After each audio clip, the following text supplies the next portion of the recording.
Joining us. We're coming up on the 1-year anniversary of the 1 October shooting here in Las Vegas. 58 people were killed, hundreds more were wounded by gunfire and or the panic it caused, and thousands still bear emotional scars from that Sunday night when a country music concert became the backdrop for the deadliest mass shooting by one individual in American history. And while there is still lingering pain, both physically and emotionally, there is also a growing strength being felt in our community. Vegas Strong has become more than just a rallying cry. It's an ever-growing network of survivors, their families, friends, first responders, medical professionals, and government entities. The focus of this show is how those in need can get help if they need it, a very important deadline that's fast approaching, and how we're working together for long-term recovery and resiliency. Joining us to discuss all this is Shey Johnson, a survivor and advocate for her fellow survivors. Michelle Morgando, the program coordinator for Nevada Victims of Crime. Terry Keener, the behavioral health coordinator for the Vegas Strong Resiliency Center. And Denise Marshall, the community liaison at Desert Parkway Behavioral Healthcare Hospital. Ladies, thank you one and all for joining us. Thank you for having us. Shey, I want to start with you. You are a survivor. You were there on 1 October. What happened? I was working. I was responsible for the VIP neon tent. I was working in the center. So basically I was barricaded in, if you will. I heard something that appeared to be fireworks, and I thought, oh, that's a practice run. They're going to do fireworks after the show. This is great. Then I heard da da da da da da da. And as close as I am to you, I started seeing people fall. People being shot. I tried to take the barricade loose so that the one lady that was reaching her hand to me, that I can get her through the barricade. And I was like, you gotta climb over. I can't take it loose. In the meantime, people are telling me, get up underneath the bleachers, get up underneath the bleachers. As we get up underneath the bleachers, we're telling each other to be quiet. Shh. Get off your cell phones. The shooter's on top of our head. The shooter's on the ground. I just froze. I'm watching people get shot, but I couldn't move. So then once I made it up underneath the bleachers, we were touching each other and kicking each other to make sure we were okay. And who's been shot? Take your clothes off. Try to stop the bleeding, but be quiet. Were you shot? I was not shot. I was trampled over. My rotator cuff has been completely torn, and my ankle has been fractured. Even though people were climbing over me, climbing on top of me, I didn't move. I was scared to death. I remember someone saying, get off your cell phones, be quiet. And I asked if I could just use your phone. I lost my cell phone, I lost my glasses. And I called my mom. And she didn't recognize the number, so she hung up. I called back. And I said, Mom, it's me. Don't hang up. I'm at the country concert and I'm not gonna make it. The shooter's on top of my head. Tell my kids that I love them and do right in the community. But Mom, I'm not gonna run. Come and get me. My body is gonna be up under the VIP stage. And then the phone hung up. I remember somebody coming and saying, who's hurt? Climb out. I didn't move. I just laid there and I played dead. Because I didn't know who it was. I thought it was a shooter. Seemed like more shots came. And at this time, I knew I was gone. I just started praying and I turned over and put my cap over my face. And I said, I did good in my community. I'm ready. If this is how I have to go, it's what I do for a living as a director of casino. casino. I do concerts. So this is what my dream job was. That's how I would be remembered, is doing concerts. Then I remember a big light coming. Said, is there anybody here up underneath here left? I said, I'm here, but I'm hurt. I can't move. The officer said, you're gonna have to scoot to me. I'm trying to scoot. I have no feeling in my arm, no feeling in my leg, and I'm crawling out. And when I look out, those same barricades that I once couldn't take apart had bodies on them. I'm seeing stuff everywhere.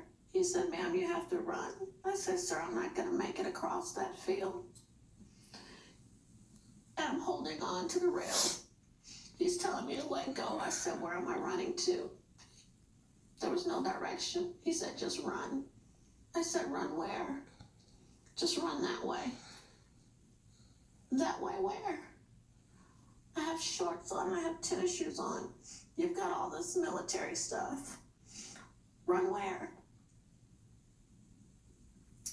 Ma'am, you gotta get across that field, which I know is gate 4, because I was shuttle bused in. As I'm running, and I'm falling, I'm tripping over people. Is that when you got hurt? Yeah. And I remember coming out of the gate, but all the officer guns were drawn. So I felt like the shooter had to be behind me, because your guns are still drawn. Don't turn around, Shey. Just get up and run. Keep running. They were telling everybody to run to the left. I ran to the right. And I said, I'm gonna die if I go to the left. And I ran to the right. I fell off the curb, got back up, and started running. Was anybody there to help you with that? No. People were hiding behind the cars. Officers was hiding. I'm sorry.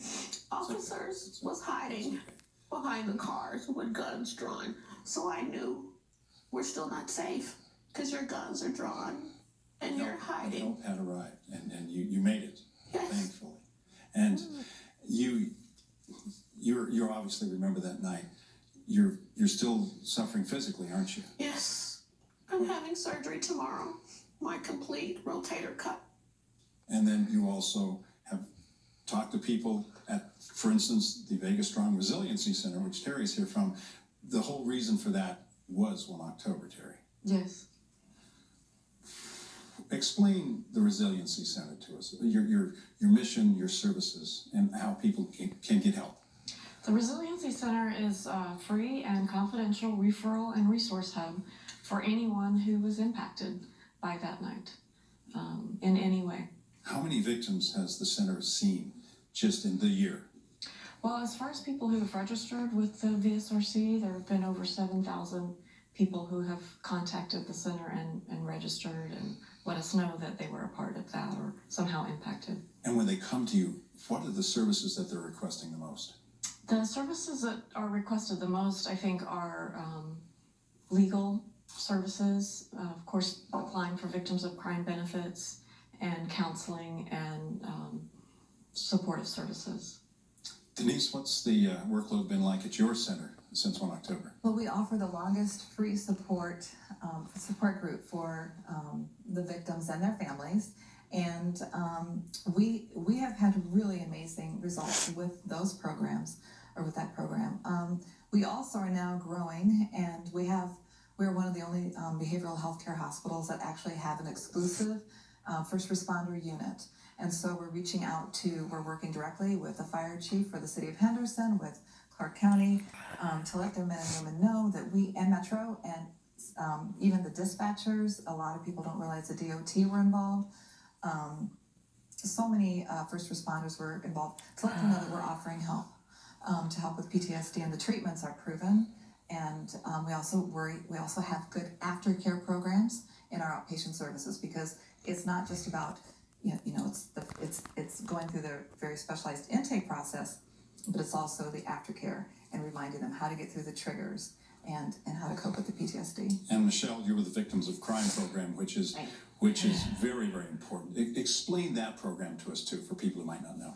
Sure. The Victims of Crime program has been around approximately 30 years, and it's designed to serve victims, whether they're from Nevada or not, of violent crimes. We have, in the past, it's a state-funded agency. We have federal grants as well. Now we do have grants in place specifically for Route 91, but we're different than the crowdfunding or the Vegas Strong. That is provided individuals with a lump sum payment similar to 9/11 or to the Pulse nightclub shooting. We pay specific benefits such as lost wages, medical care, counseling, replacement of lost glasses, items like that. You have a deadline fast approaching, don't you? Very important deadline. Yes. Filing deadline for victims of crime benefits is 1 year from the date of the crime. So we are accepting applications up until 11:59 p.m. on October 1.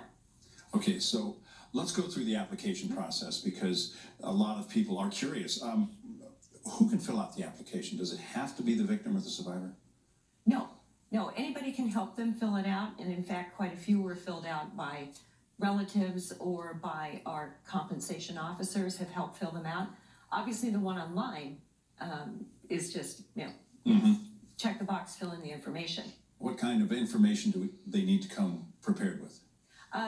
They need to come prepared with name, address, phone number, any insurance information if they have it. Unlike our other crimes that we've dealt with under this program, we have an application that's specifically designed for Route 91.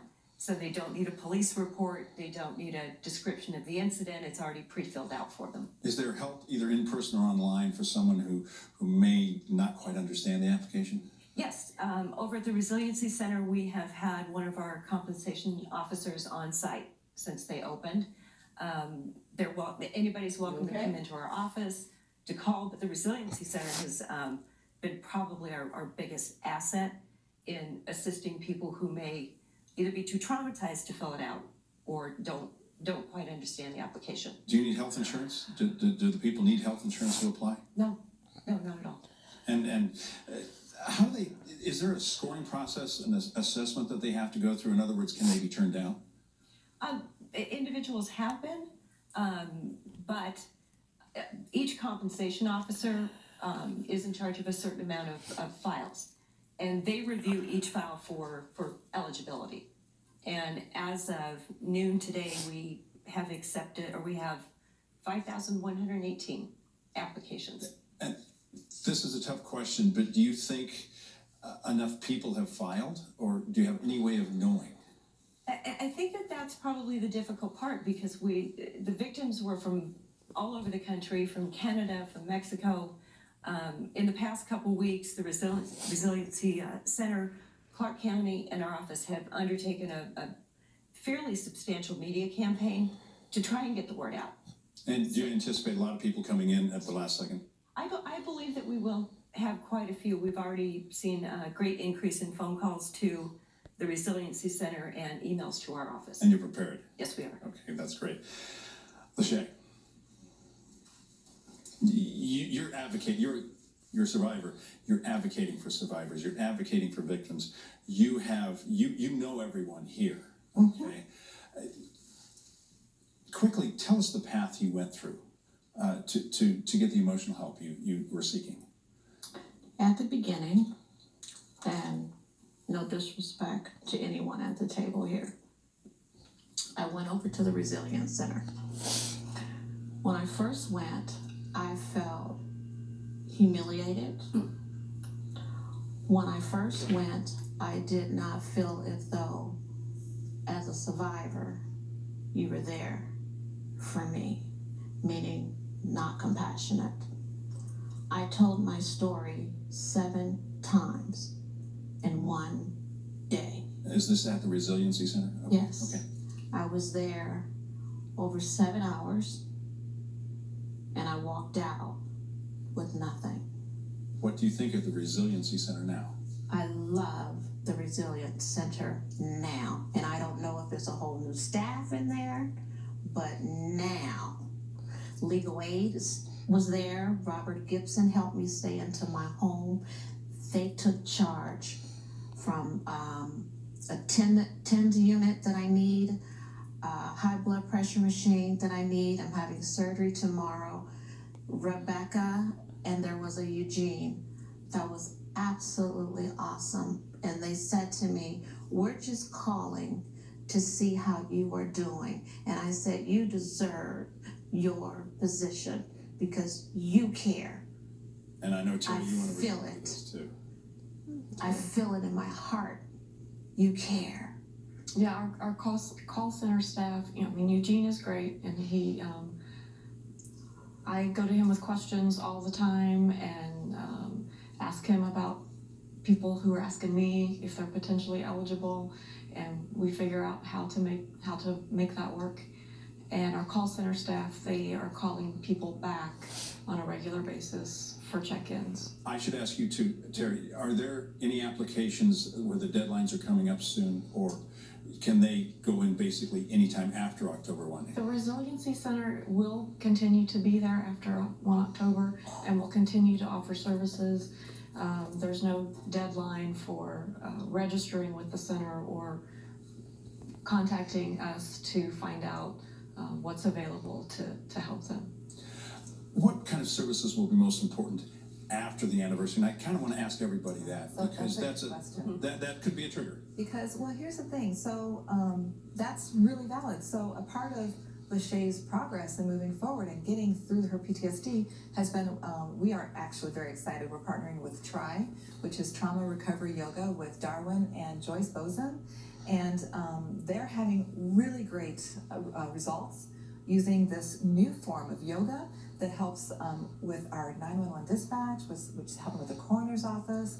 We're going to be having them in our facility to offer this great yoga. And it's all now, at this point, it really is pulling out those well-being modalities that we have in our toolbox, those things to help us through the triggers. And so being able to seek for this trauma recovery yoga is amazing. Also, there's a lot of people are using the tappers. Weighted blankets are amazing. I have heard over and over again. I work a lot with social media, and I hear from the all the groups that those 3 modalities, EMDR, tapping, and the weighted blankets, help you sleep at night so that you feel comforted and safe. Terry, real quickly, you've got to coordinate a lot of these efforts with the behavioral health centers. That's a huge job. How's it going? It's going. It is a lot of work and a lot to do, a lot to be done with all of the different groups, the first responders, survivors, family members of victims, and the community in general. Compensation continues, correct? The compensation there's a variety of benefits. Lost wages have, every benefit has a particular limit, but if you're talking about beyond 1 October, Yes. most definitely. And the program has been around 30 years. I hope it's around a much longer period of time. But benefits don't stop after a year. That's just when you have to. Do you have to reapply? No. And do you have to pay it back? That was something that came up too. I didn't know, once you receive the funding from both centers, is there a part where you have to pay it back? The only time that we seek to recover anything is if there's civil litigation, such as the lawsuits that have been filed against the perpetrator. But that's completely different. We are not seeking to offset any of the money that people have received from the GoFundMe, because that's a compassion fund, and it's based on completely different criteria than us. Why is there real quickly, and then I'll go. Why is there a deadline? Why is there a 1-year deadline? Well, I think it's because we don't want individuals to go a very long period of time not having benefits, and there are certain people that maybe with Route 91, they think they're okay, and they've somehow managed to cope all on their own. They didn't have any physical trauma, but something could happen after that 1 year deadline, and we want their claim on file by then. And the sooner that you file, the sooner that we can assist you with benefits. But why can't they first apply after October? Why is there a year deadline? Traditionally, it's always been a year. Okay. And granted, this is the first, mass tragedy that the program has dealt with. All of our other claims that have been filed over the 30 years are individual claims ranging from kidnapping, sexual assault, human trafficking, but they're individual to that person. If there's a huge demand right at the deadline, let's say at the end of September you get 100, 200 people, would you extend the deadline just a little bit possibly, or is that forbidden by law? That would be something that I believe would have to be done either by the governor or an emergency declaration. Denise, you wanted to speak to something? Yes, did you want to comment? Well, I'll just say one of the things about the deadline is that's the deadline to submit your application, correct? So there's not a limit, there's not a limit really on how many people can do that by the deadline. As long as you submitted it by the deadline, it doesn't have to be processed yet or reviewed yet. Okay. Benefits don't have to be given out yet, but they need to receive the application by then. Correct. Shey, go ahead. You want to make a comment, then I'm going to ask. Yes, can you clarify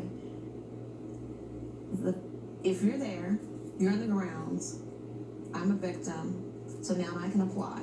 However, I have a spouse at home, I have children at home. They need counseling. So do you apply for your spouse and your children? Or is just you the victim because you were on the grounds? Yes, you are correct. For those that lost their lives, there are provisions for counseling for the surviving members of the family. If they didn't lose their lives, though, for instance, would there be counseling for Shey's children? Unfortunately, not at this time because she is a survivor. The counseling that is for family members is for those of the deceased.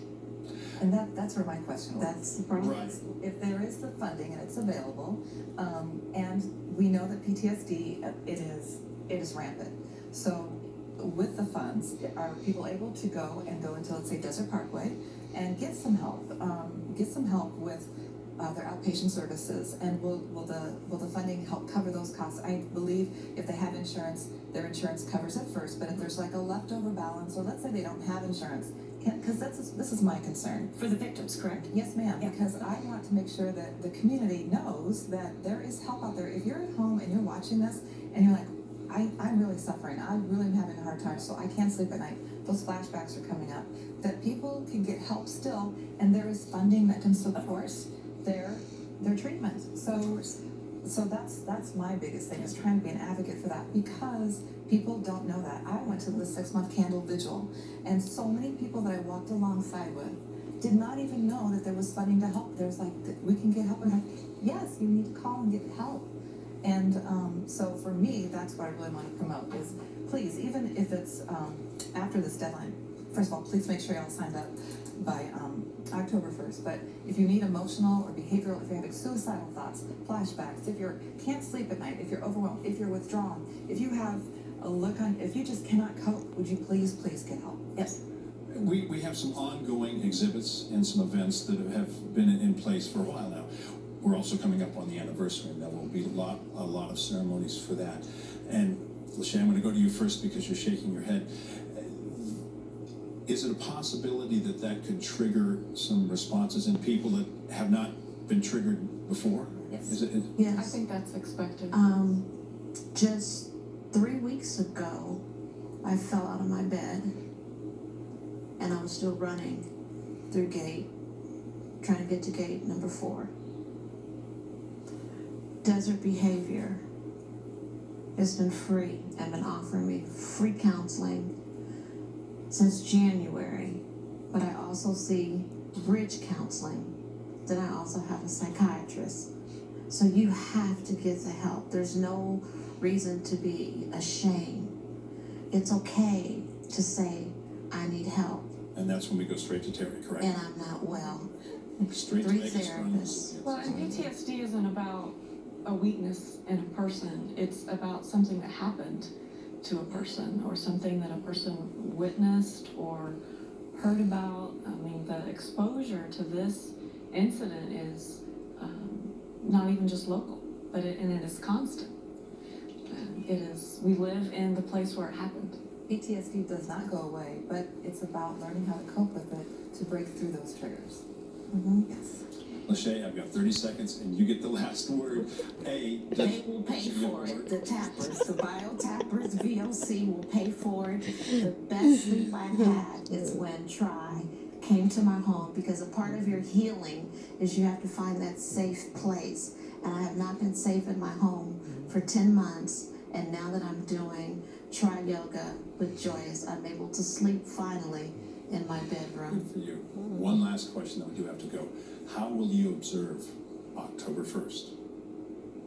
I do not know. I know that I will not be alone. And I'm calling my girlfriends to come over and we can play Scrabble or Monopoly. I will not be out of my home because my house now is my safe haven. When I watched the other ladies greet you today, I think we can definitely say you won't be alone, ever. Thank you very much. I know this has not been easy for you, but thank you very much, Shey. Keep up the great work for advocates too. 58 angels. The voice. Thank you all for being here. Thank you very much.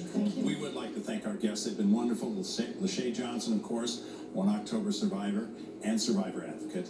Michelle Morgando, program coordinator for Nevada Victims of Crime. Terry Keener, behavioral health coordinator at the Vegas Strong Resiliency Center. And of course, Denise Marshall, the community liaison at Desert Parkway Behavioral Health Care Hospital. Now, if you'd like to learn more about any of the topics we've discussed here on Nevada Week, or if you have a topic or question you'd like us to explore, visit our website, find us on social media, or email the show. That's it for this edition of Nevada Week. I'm Casey Smith. Thank you very much for spending part of your Nevada Week with Vegas PBS. See you next time.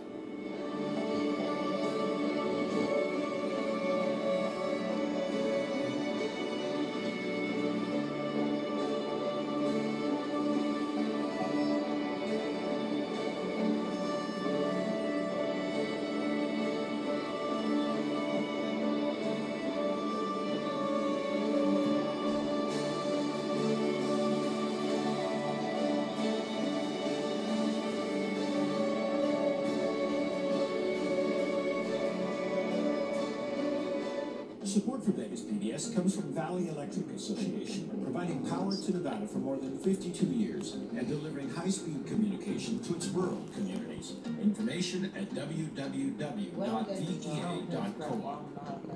I'm Christiana Manpour. Please join me tonight for conversations with newsmakers, world leaders, artists, and writers, the people who define, change, and challenge our world. Tonight on Vegas PBS. You're watching member-supported Vegas PBS, KLVX Las Vegas. Support for Vegas PBS comes from UNLV Athletics.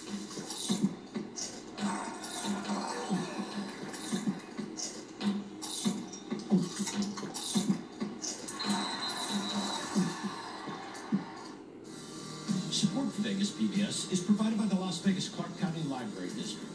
Check out the books you see featured on the Great American Read by going to the library's new website, lvccld.org, where you will also find free movies, music, ebooks, downloadable audiobooks, and much more. This program is brought to you by Mary Dean Martin and Charlie Sylvester in appreciation of Vegas PBS's enhancement of television viewing in Southern Nevada.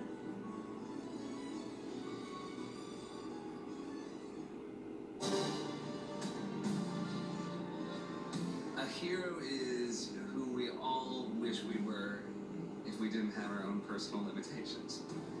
A hero is defined by their deeds and not their words. Someone who doesn't always do the easy thing. Someone who is able to understand many things and put them all together and show unbelievable grace under pressure. And you like heroes because? They saved the day.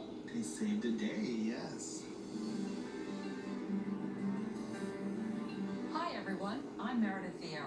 and welcome to the Great American Read. We're on a quest to discover the nation's best-loved novel, and your votes are pouring in on social media, via text message, and at pbs.org.